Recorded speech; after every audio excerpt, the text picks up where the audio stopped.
Hello दोस्तों, स्वागत है से आप सभी का हमारे यूट्यूब चैनल लिटिल सक्सेस 123 में। आज हम लोग अपनी सामान्य विज्ञान की श्रृंखला को आगे बढ़ाते हुए हम लोग उसका अगला भाग लाए हैं, जिसमें आपको 401 से लेकर 450 क्वेश्चन देखने को मिलेंगे। ये क्वेश्चन किसी न किसी प्रतियोगी परीक्षा में आए हुए क्वेश्चन हैं। इन सबको हम लोग देखेंगे। चलिए हम लोग अपने क्वेश्चन की तरफ चलते हैं, देखते हैं पहला क्वेश्चन क्या है।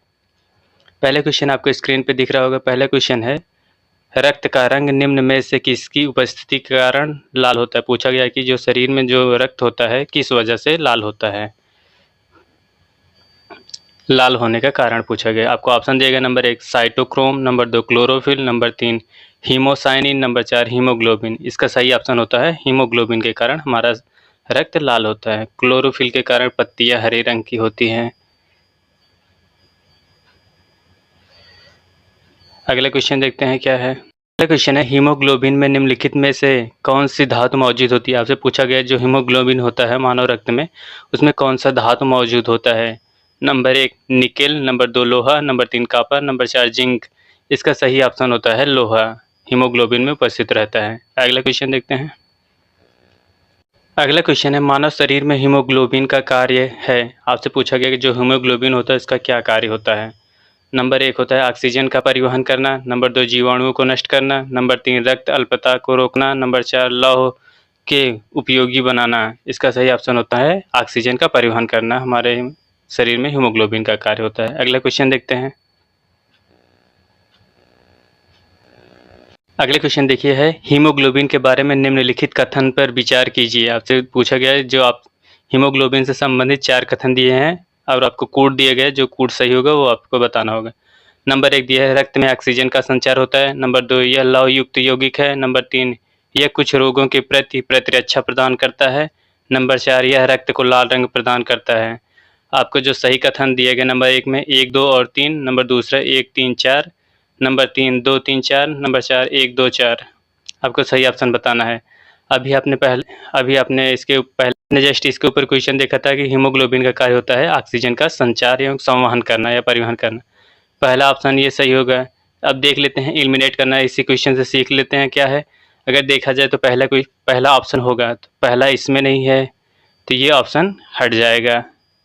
अब बचेंगे आपके पास 3 ऑप्शन। अब देखते हैं। अब हीमोग्लोबिन में लौह युक्त यौगिक है। आपको जस्ट क्वेश्चन में भी बताया गया था कि हीमोग्लोबिन में लौह भी पाया जाता है, यानी लोहा भी पाया जाता है। अब दूसरा ऑप्शन भी होगा। अब देखते हैं दूसरा किस में नहीं है। अब ये दूसरा इसमें से भी हटा देते हैं। अब आपके सामने 2 ऑप्शन बचेंगे। अब देखते हैं, अब तीसरा ऑप्शन पढ़ के देखते हैं क्या होगा। पूछा गया यह कुछ रोगों के प्रति प्रतिरक्षा प्रदान करता है।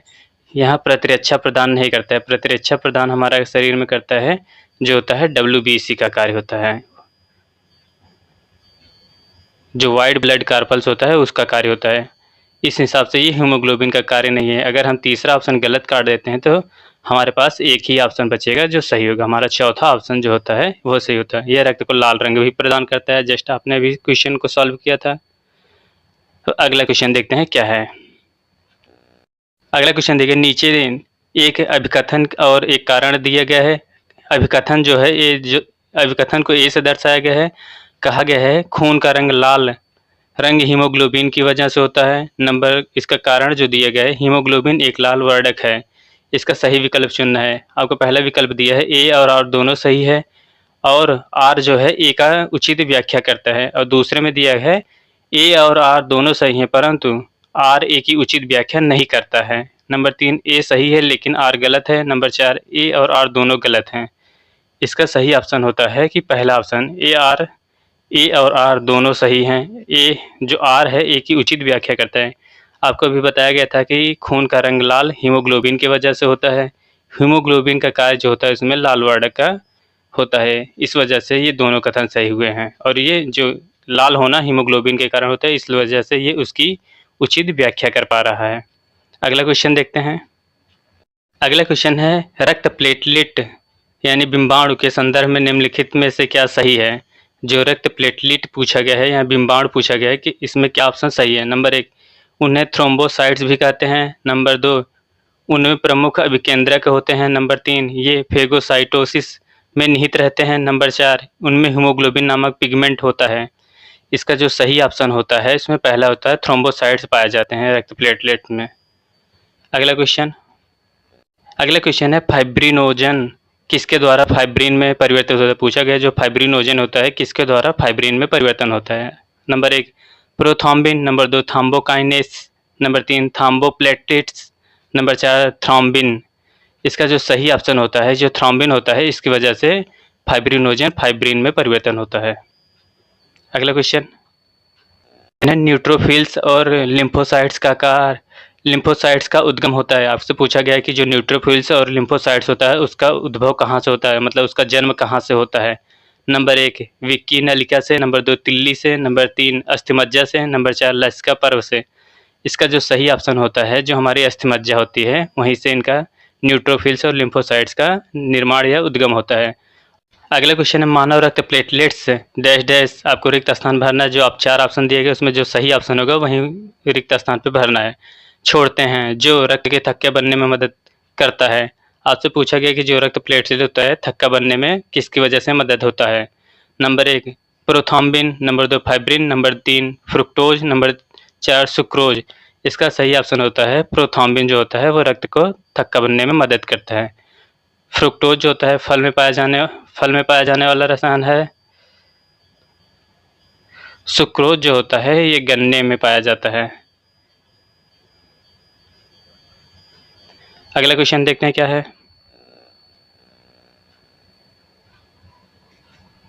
अगला क्वेश्चन है रक्त में प्रतिस्कंदन पदार्थ कौन होता है। पूछा गया रक्त में जो प्रतिस्कंदन पदार्थ है वो कौन सा है। Number 1 fibrinogen, number 2 heparin, number 3 thrombin, number 4 globin. इसका जो सही ऑप्शन होता है जो हेपेरिन होता है वो रक्त में स्कंदन का कार्य करता है। अगला क्वेश्चन है शरीर के अंदर रक्त का स्कंदन किसकी उपस्थिति के कारण नहीं होता है। आपको पूछा गया जो शरीर में रक्त का स्कंदन किसके कारण से नहीं होता है। Number 1 haemoglobin, number 2 heparin, number 3 thrombin, number 4 globin. इसका जो सही ऑप्शन होता है हिपेरिन की वजह से स्कंदन का कार्य नहीं होता है, उपस्थिति कारण नहीं होता है। अगला क्वेश्चन है सामान्य मानव का खून बहने के समय और जमने का समय क्रमशः डैश डैश और डैश डैश होता है। आपसे पूछा गया जो सामान्य मनुष्य का ब्लड बहता है कितने समय में वो जमता है ये पूछा गया है। आपको ऑप्शन देंगे नंबर 1 2 से 3 और 4 से 6 मिनट, नंबर 2 2 से 10 और 5 से 15 मिनट, नंबर 3 2 से 7 और 3 से 10 मिनट, नंबर 4 5 से 15 और 10 से 20 मिनट। इसका सही ऑप्शन होता है जो 2 से 7 मिनट और 3 से 10 मिनट होता है। ये 2 से 7 मिनट बहने का समय होता है और 3 से 10 मिनट जो होता है हमारे शरीर में जमने का क्रमशः ये समय है। अगला क्वेश्चन देखते हैं क्या है। अगला क्वेश्चन है जो सबसे आसान क्वेश्चन है, ये लगभग एग्जाम में आ ही जाता है। पूछा गया है रक्त समूह का आविष्कारक है। Number 1 Karl Landsteiner, number 2 William Harvey, number 3 Robert Koch, number 4 Louis Pasteur. इसका सही उत्तर होता है कार्लाइन स्टीनर ने किया था ब्लड की खोज। अगला क्वेश्चन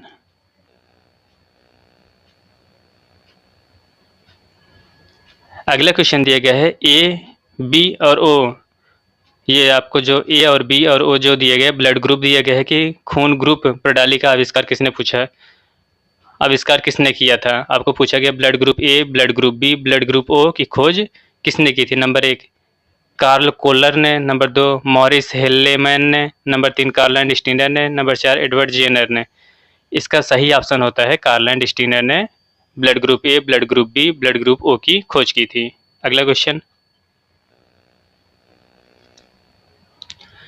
क्वेश्चन है जो RH फैक्टर के कारण ने अपना नाम किस जानवर से लिया। जो RH फैक्टर होता है ब्लड में हमारा वो किस जानवर के नाम से लिया गया था। नंबर 1 बंदर से, नंबर 2 ड्रैगन फ्लाई से, नंबर 3 ड्रोसोफिला से, नंबर 4 गोरिल्ला से। इसका सही उत्तर होता है बंदर से। अगला क्वेश्चन देखते हैं। आपसे क्वेश्चन पूछा गया कि जो ब्लड ग्रुप ए बी होता है उसको यूनिवर्सल रेसिपिएंट क्यों कहते हैं। नंबर 1 उसके रक्त में प्रतिकारक पाए जाते हैं, नंबर 2 उसके रक्त में रोग प्रतिकारक नहीं पाए जाते हैं, नंबर 3 उसके रक्त में प्रतिजन का अभाव होता है, नंबर 4 उसके रक्त में प्रतिजन और रोग प्रतिकारक दोनों का अभाव होता है। इसका सही ऑप्शन होता है इसमें रक्त में रोग प्रतिकारक नहीं पाए जाते हैं। अगला क्वेश्चन,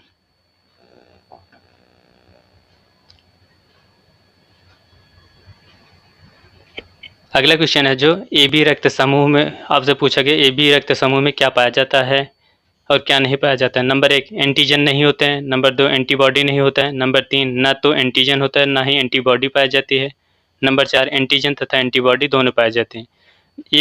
ए बी जो ब्लड ग्रुप होता है इसमें एंटीबॉडी नहीं पाई जाती है। अगला क्वेश्चन,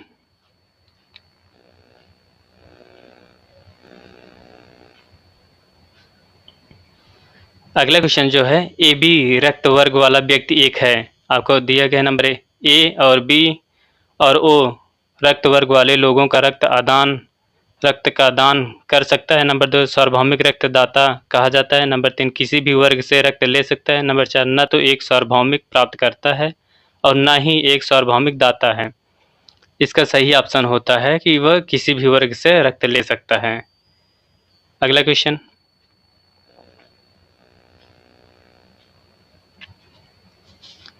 अगला क्वेश्चन है यदि किसी पुरुष का रक्त वर्ग ए बी है तथा महिला का रक्त वर्ग बी है तो उसकी संतानों में निम्न में से कौन सा रक्त वर्ग हो सकता है।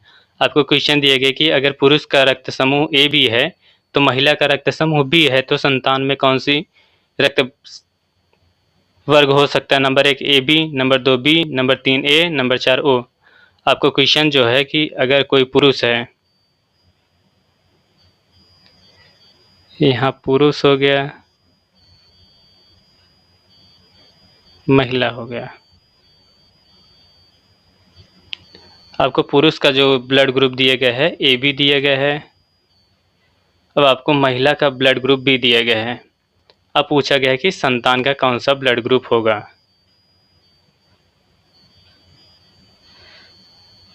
अब देखते हैं, इसका ब्लड ग्रुप ओ होगा, संतान का ब्लड ग्रुप ओ होगा।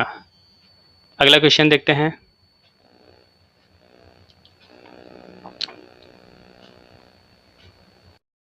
अगला क्वेश्चन है यदि पिता का रक्त वर्ग ए है और माता का रक्त वर्ग ओ है तो बताइए इनके पुत्र का निम्न में से कौन सा रक्त वर्ग होगा। Number 1 B, number 2 A B, number 3 O, number 4 B A B अथवा ओ।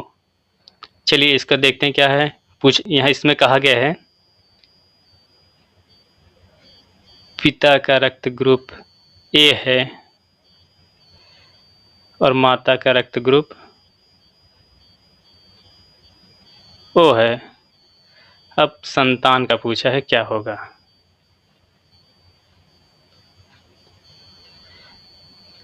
इसका सही ऑप्शन होगा ओ का। अगला क्वेश्चन देखते हैं, अगला क्वेश्चन है यदि पिता और माता का रक्त वर्ग क्रमशः ए और ओ हो तो निम्नलिखित में से कौन सा रक्त उनके बच्चे में संभव नहीं होगा। आपको अब तक पूछा गया था कौन सा रक्त समूह होगा, इसमें पूछा गया कि कौन सा रक्त समूह नहीं होगा। इसका जो सही ऑप्शन होगा बी जो होगा ये नहीं होगा। बाकी जो भी रक्त समूह हो गया जैसे ए हो गया, ए बी हो गया और ओ हो गया, ये तीनों रक्त समूह हो सकते हैं। जो बी समूह होगा ये नहीं हो सकता है। ये होंगे, ये तीनों होंगे, बाकी ये नहीं होंगे। अगला क्वेश्चन, देखिए यदि दोनों जनकों का रुधिर वर्ग ए बी हो तो बच्चों में संभावित रुधिर वर्ग होगा। अगर माता पिता का दोनों का ब्लड ग्रुप सेम हो जाए, माता और पिता का ब्लड ग्रुप ए बी है दोनों का, और पूछा गया है कि संतान का ब्लड ग्रुप कौन सा होगा। चलिए ऑप्शन देखते हैं। नंबर 1 पहला है ए बी, फिर उसके बाद ए बी और ओ, दूसरा है ए बी और ए बी, नंबर 3 ए और बी, नंबर 4 ए बी और ओ। इनमें पूछा गया कि कौन सा हो सकता है। इसका जो सही ऑप्शन होगा कि दूसरा ऑप्शन जो होगा सही होगा। इनके ब्लड ग्रुप ब्लड ग्रुप ए हो सकता है, ब्लड ग्रुप बी हो सकता है और ब्लड ग्रुप ए बी भी हो सकता है। ओ ब्लड ग्रुप छोड़ के बाकी सारे ब्लड ग्रुप हो सकते हैं।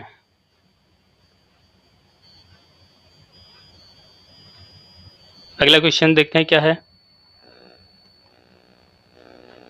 अगला क्वेश्चन है, यदि माता पिता में से किसी का एक का रुधिर वर्ग ए बी अथवा दूसरे का ओ है तो बच्चों में संभावित रुधिर वर्ग होगा। नंबर ए या बी, नंबर 2 ए या बी या ओ, नंबर 3 ए या ए बी नंबर या ओ, नंबर चौथा ए बी या ओ। इसका सही ऑप्शन होगा कि इनका ब्लड ग्रुप ए या बी हो सकता है। अगला क्वेश्चन है, कोई भी प्रकार के रक्त वाला व्यक्ति किसी आकस्मिक संकट में किसी प्रकार के रक्त वाले व्यक्ति समूह का रक्तदान कर सकता है। पूछा गया कि जो बी ब्लड ग्रुप वाला व्यक्ति है अगर किसी समय दुर्घटना हो जाती है तो किसको वो रक्तदान दे सकता है। नंबर 1 ऑप्शन में बी या ए को, नंबर 2 ए बी या ए को, नंबर 3 ए या ओ को, नंबर 4 ए बी या बी को। इसका सही ऑप्शन जो होता है वो ए बी या बी को दे सकता है। बाकी वो blood group A, blood group O को नहीं दे सकता।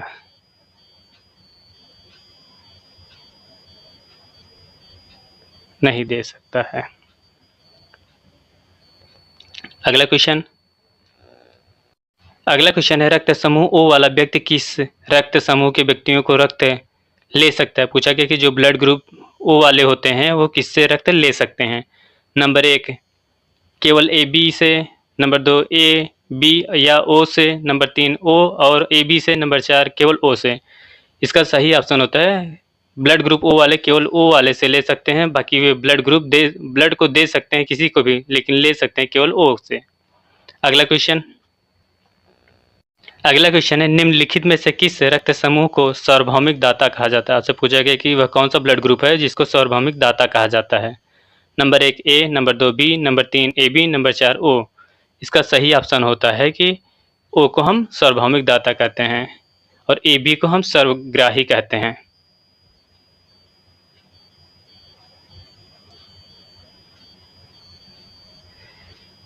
ये किसी से भी ब्लड ले सकता है, मतलब सबका ब्लड ग्रहण कर सकता है, ये सबको ब्लड दे सकता है।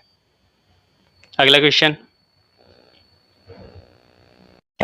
है, निम्नलिखित में से कौन सा ब्लड ग्रुप सर्वदाता के रूप में जाना जाता है। अभी आपको बताया गया सर्वदाता जो था सर्वदाता ओ होता है। सेम कुछ यहाँ सर्वदाता के जगह आप दाता काट दे दीजिए, यहाँ सर्वग्राही की कर दीजिए, हमारा अगला क्वेश्चन हो जाएगा। तो कौन सा ब्लड ग्रुप है जो सर्वग्राही है। अभी आपको बताया गया था ए बी जो होता है वो सर्वग्राही होता है। इसका ऑप्शन ये सही हो जाएगा। अगर ग्राही पूछा जाएगा तब ए बी होगा, अगर सर्वदाता पूछा जाएगा तो ब्लड ग्रुप ओ होगा। अगला क्वेश्चन देखते हैं। अगला क्वेश्चन है, ओ रक्त समूह वाले व्यक्ति को यूनिवर्सल प्राप्तकर्ता माना जाता है। कारण में ओ प्रकार के रक्त में कोई एंटीजन नहीं होता है। विकल्प चुनें। नंबर 1 ए सही है लेकिन आर गलत है, नंबर 2 ए गलत है लेकिन आर सही है, नंबर 3 ए और आर दोनों सही है, आर जो है ए का उचित व्याख्या करता है, नंबर 4 ए आर दोनों सही है लेकिन आर जो होता है ए की उचित व्याख्या नहीं करता है। इसका जो सही ऑप्शन होता है पहला तो गलत है, जो इसका कथन है वो गलत है। ओ रक्त समूह वाले व्यक्ति यूनिवर्सल प्राप्तकर्ता नहीं होते हैं, ये यूनिवर्सल दाता होते हैं। ये प्राप्तकर्ता, ये ऑप्शन देके ये गलत हो गया। जब पहला गलत हो गया मतलब पहला गलत है लेकिन आर सही है, क्योंकि रक्त समूह जो ओ होता है इसमें कोई एंटीजन नहीं होता है। ये सही है, मतलब कथन सही है, कारण गलत है। दूसरा इसमें सही हो जाएगा। अगला क्वेश्चन देखते हैं। मानव शरीर का तापक्रम नंबर 1 जाड़ों में घट जाता है, नंबर 2 गर्मियों में बढ़ जाता है, नंबर 3 न ही जाड़ों में घटता है और न ही गर्मियों में बढ़ता है, नंबर 4 जाड़ों में बढ़ जाता है।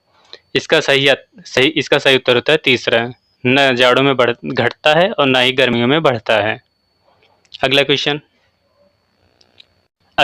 है, जन्म के बाद मानव में किस ऊतक में कोई कोश का विभाजन नहीं होता है। पूछा गया कि जब मानव जन्म लेता है उसमें कौन सी कोश का विभाजन नहीं होती है। नंबर 1 कंकाल में, नंबर 2 तंत्रिका में, नंबर 3 संयोजी में, नंबर 4 जनन में। इसका सही ऑप्शन होता है कि जो तंत्रिका तंत्र में होता है उसका विभाजन नहीं होता है। अगला क्वेश्चन है, वह खाद्य जो किसी एथलीट को तत्काल ऊर्जा प्राप्त करता है। मतलब पूछा गया कि वह कौन सा पदार्थ खाद्य पदार्थ है जिससे खाने के बाद तुरंत ही ऊर्जा प्राप्त होती है? नंबर 1 ग्लूकोज, नंबर 2 मक्खन, नंबर 3 प्रोटीन, नंबर 4 विटामिन। इसका सही ऑप्शन होता है कि जो ग्लूकोज होता है उससे हमें तुरंत के तुरंत एनर्जी प्राप्त हो जाती है। ग्लूकोज तुरंत के तुरंत एनर्जी प्राप्त हो, जैसे हम लोग गाँव में रहते हैं, देखा होगा कि जो श्रमिक होते हैं वो गुड़ और पानी पीते हैं तो उनको कहते हैं अब एनर्जी मिल गई। अगला क्वेश्चन देखते हैं।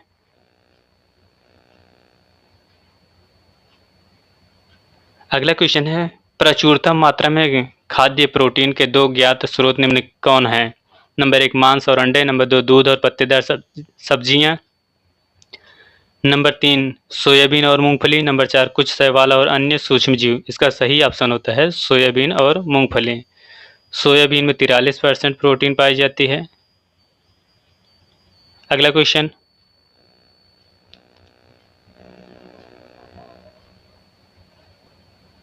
अगला क्वेश्चन है सबसे अधिक प्रोटीन पाई जाती है। आपको 4 ऑप्शन दिए हैं, पूछा गया कि सबसे अधिक प्रोटीन किस में पाई जाती है? नंबर 1 उड़द के दाने में, नंबर 2 अरहर के दाने में, नंबर 3 मटर के दाने में, नंबर 4 सोयाबीन के दाने में। इसका सही ऑप्शन होता है सोयाबीन के दाने में। इसमें 43% के करीब प्रोटीन पाई जाती है। अगला क्वेश्चन। अगला क्वेश्चन है निम्नलिखित में से कौन प्रोटीन का सबसे अच्छा स्रोत होता है? आपको 4 ऑप्शन दिए, इसमें से पूछा गया कि कौन सबसे अच्छा प्रोटीन का स्रोत है। नंबर 1 चावल, नंबर 2 मूंगफली, नंबर 3 सेब, नंबर 4 इनमें से कोई नहीं। इसका जो सही ऑप्शन होता है मूंगफली जो होता है प्रोटीन का इन चारों ऑप्शनों में से सबसे अच्छा स्रोत होता है। अगला क्वेश्चन। अगला क्वेश्चन है दूध में पाया जाने वाला मुख्य प्रोटीन कौन सा होता है? पूछा गया कि जो दूध होता है उसमें कौन सा प्रोटीन पाया जाता है? Number 1 albumin, number 2 globulin, number 3 globin, number 4 casein. इसका जो सही ऑप्शन होता है कैसीन की वजह से कैसीन जो होता है दूध में प्रोटीन का कार्य करता है। अगला क्वेश्चन। अगला क्वेश्चन है दूध का धवल रंग निम्नलिखित में से किसकी उपस्थिति के कारण होता है? आपको पूछा गया है कि जो दूध होता है उसका सफ़ेद रंग किस वजह से होता है? धवल मतलब होता है सफ़ेद। अगला क्वेश्चन, मतलब ऑप्शन दिए गए आपको लैक्टोज की वजह से, नंबर 2 एल्यूमिन की वजह से, नंबर 3 कैरोटीन की वजह से, नंबर 4 कैसीन की वजह से। इसका सही ऑप्शन होता है कैसीन की वजह से दूध का रंग धवल होता है। और पीला जो होता है कैरोटीन की वजह से होता है। जो गाय का दूध होता है हल्का सा पीला रंग होता है, ये कैरोटीन की वजह से। गाय का दूध पीला क्यों? और ये धवल या सफ़ेद। अगला क्वेश्चन देखते हैं। अगला क्वेश्चन है गाय के दूध का रंग किसकी मौजूदगी के कारण थोड़ा पीला होता है? आपको पूछा गया कि जो गाय का दूध होता है हल्का सा पीला किस वजह से होता है? Number 1 xanthophyll, number 2 riboflavin, number 3 ribulose, number 4 carotene. अभी आपके जस्ट इसके ऊपर बताया गया है कि कैरोटीन की वजह से गाय का दूध का रंग हल्का सा पीला होता है। अगर आपसे पूछा जाए कि भैंस के दूध का रंग सफ़ेद क्यों होता है, तो कैसीन की वजह से सफ़ेद होता है। अगला क्वेश्चन एक व्यक्ति चावल और केवल आलू से बनी सब्जी का आहार लेता है, उसके किसकी हीनता से ग्रसित होने की संभावना है? आपको पूछा गया कि एक व्यक्ति रोजाना चावल और आलू की सब्जी खाता है तो किससे उसके शरीर में किस चीज़ की कमी हो सकती है?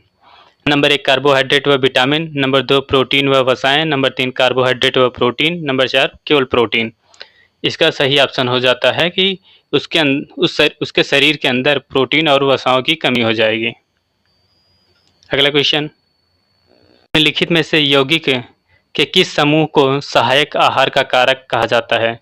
नंबर 1 वसा, number 2 hormone, number 3 protein, number 4 vitamin. इसका जो सही ऑप्शन होता है विटामिन को हम संतुलित आहार या सामूहिक आहार कहते हैं विटामिन को। अगला क्वेश्चन है वसा में घुलनशील विटामिन कौन से हैं? Number 1 tocopherol, niacin, number cyanocobalamin, दूसरा है calciferol, carotene, tocopherol, number 3 ascorbic acid, calciferol, riboflavin, number 4 thiamine, carotene और बायोटीन। चलिए जान लेते हैं कि ये किसके रासायनिक नाम हैं। जो टोकोफेरॉल होता है ये विटामिन ई के नाम हैं। यहाँ हम आपको लिख देते हैं विटामिन ई का नाम है टोकोफेरॉल।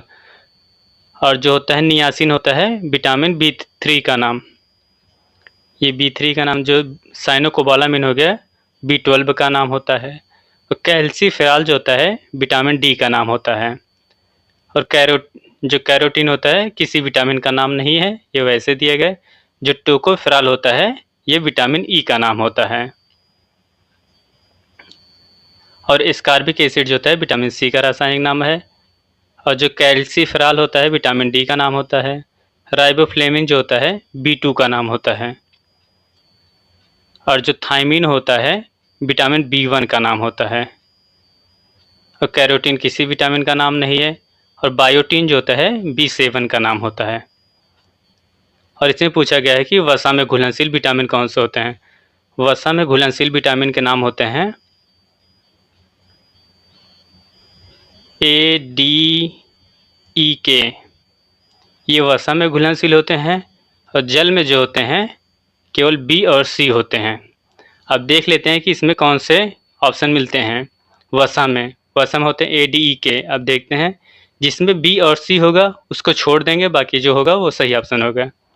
अब देखते हैं इसमें क्वेश्चन किए थे एलिमिनेट करके। अब देखते हैं इसमें कौन सा ऑप्शन एलिमिनेट होता है। हमने अभी बताया जल में घुलनशील जो B और C होते हैं।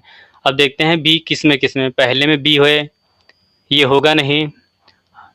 और तीसरे में देखते हैं, तीसरे में भी जो राइबोफ्लेविन होता है B2, इसमें भी ये भी नहीं होगा। और इसमें जो थायमिन है B1, इसका ये भी नहीं हो सकते। अब आपको बचे हैं वसा में घुलनशील जो दूसरा ऑप्शन होता है कैल्सीफेरॉल, कैरोटीन, टोकोफेरॉल, ये सही ऑप्शन होगा क्योंकि ये D होता है और ये E होता है। ये D और E देखेंगे आपको वसा में घुलनशील विटामिन, इस वजह से इसका ऑप्शन 2 सही है। अगला क्वेश्चन देखते हैं। अगला क्वेश्चन है वसा में घुलनशील विटामिन कौन सा नहीं है। आपको पूछा गया कि कौन सा नहीं है वसा में घुलनशील। अभी आपको बताया गया था वसा में घुलनशील विटामिन जो होते हैं वसा में A, D, E, K वसा में, जबकि जल में घुलनशील विटामिन के नाम होते हैं, जल में जो होते हैं B और C होता है। आपको पूछा गया कि वसा में कौन सा घुलनशील विटामिन नहीं है, मतलब जल में घुलनशील विटामिन वो है। इसका सही ऑप्शन हो जाता है जो B और C होता है, ये जल में घुलनशील विटामिन है। A और D और K ये वसा में घुलनशील हैं। आपको पूछा गया था वसा में घुलनशील विटामिन नहीं है, इसलिए आपका B और C जो है तीसरा ऑप्शन सही होगा। अगला क्वेश्चन फिर दिया गया है निम्नलिखित में कौन सा विटामिन पानी में घुलनशील है। आपको पानी में भी बताया गया था B और C, देख लीजिएगा दूसरा ऑप्शन में B और C है, इस वजह से दूसरा ऑप्शन सही हो जाएगा। अगला क्वेश्चन है विटामिन ए को डैश डैश के नाम से जाना जाता है। आपको पूछा गया है विटामिन ए का रासायनिक नाम बताइए। विटामिन ए का रासायनिक नाम आपको ऑप्शन देगा number 1 thiamine, number 2 riboflavin, number 3 retinol, number 4 calciferol. इसका सही ऑप्शन होता है रेटिनॉल जो होता है वो विटामिन ए का रासायनिक नाम है। अगला क्वेश्चन है निम्नलिखित में से कौन सा विटामिन ए का उत्तम यानी उच्चतम स्रोत है। पूछा गया कि विटामिन ए किस में अधिक पाया जाता है। नंबर 1 संतरा में, नंबर 2 फूल गोभी में, नंबर 3 गाजर में, नंबर 4 गन्ने में। इसका जो सही ऑप्शन होता है गाजर में विटामिन ए की प्रचुर मात्रा पाई जाती है। अगला क्वेश्चन देखते हैं। अगला क्वेश्चन है निम्नलिखित में से कौन सा विटामिन ए का प्रचुर स्रोत है। पूछा गया कि विटामिन ए का कौन सा प्रचुर स्रोत है। नंबर 1 सेब, नंबर 2 पपीता, नंबर 3 अमरूद, नंबर 4 आम। इसका जो सही ऑप्शन होता है आम जो होता है इसका सही ऑप्शन होता है। अगला क्वेश्चन है मानव शरीर में विटामिन ए भंडारित होता है। पूछा गया कि मानव शरीर में जो होता है विटामिन ए कहाँ संचित होता है। नंबर 1 यकृत में, नंबर 2 त्वचा में, नंबर 3 फुफ्फुस में, नंबर 4 वृक्क में। इसका जो सही ऑप्शन होता है यकृत में विटामिन ए का संचय होता है। अगला क्वेश्चन है गोल्डन चावल का एक प्रचुर स्रोत है। पूछा गया कि गोल्डन चावल का प्रचुर स्रोत कौन सा है। Number 1 vitamin A, number 2 vitamin B12, number 3 vitamin C, number 4 vitamin D। इसका सही ऑप्शन होता है विटामिन ए जो होता है गोल्डन चावल का प्रचुर स्रोत है। अगला क्वेश्चन है कौन सा विटामिन प्रतिरक्षा प्रदान करता है। Number 1 vitamin A, number 2 vitamin C, number 3 vitamin K, number 4 E। इसका सही ऑप्शन होता है विटामिन ए होता है, हमारे शरीर में प्रतिरक्षा प्रदान करता है। अगला क्वेश्चन देखते हैं आज का सेकंड लास्ट। विटामिन ए की कमी से कौन सा रोग होता है? पूछा गया कि जो विटामिन ए है उसकी कमी से कौन सा रोग होता है। नंबर 1 रतौंधी, number 2 beriberi, number 3 anaemia, number 4 tuberculosis. इसका सही ऑप्शन होता है रतौंधी होती है, और बेरी-बेरी B1 की विटामिन बी की कमी से हो जाती है। अगला क्वेश्चन देखते हैं। आज का आखिरी क्वेश्चन क्या है? शुष्काछिकोप का मनुष्यों में प्रकोप किस विटामिन की कमी से होता है? पूछा गया कि जो शुष्काछिकोप होता है रोग, वो मानव में किसकी विटामिन की कमी से होता है। Number 1 vitamin K, number 2 vitamin D, number 3 vitamin A, number 4 vitamin C. इसका जो सही ऑप्शन होता है विटामिन ए होता है। ये विटामिन ए की कमी से होता है। शुष्क रोग मतलब इसको होता है अधौरी। जो शुष्काछिकोप होता है इसी को हम अंधौरी रोग भी कहते हैं। आपको इस चैनल पे ऐसे ही एजुकेशन से संबंधित वीडियो मिलते रहेगी। आप हमारे चैनल पे नए हो तो चैनल को लाइक करें, शेयर करें, सब्सक्राइब करना ना भूलें। मिलते हैं नेक्स्ट वीडियो में, तब तक के लिए धन्यवाद।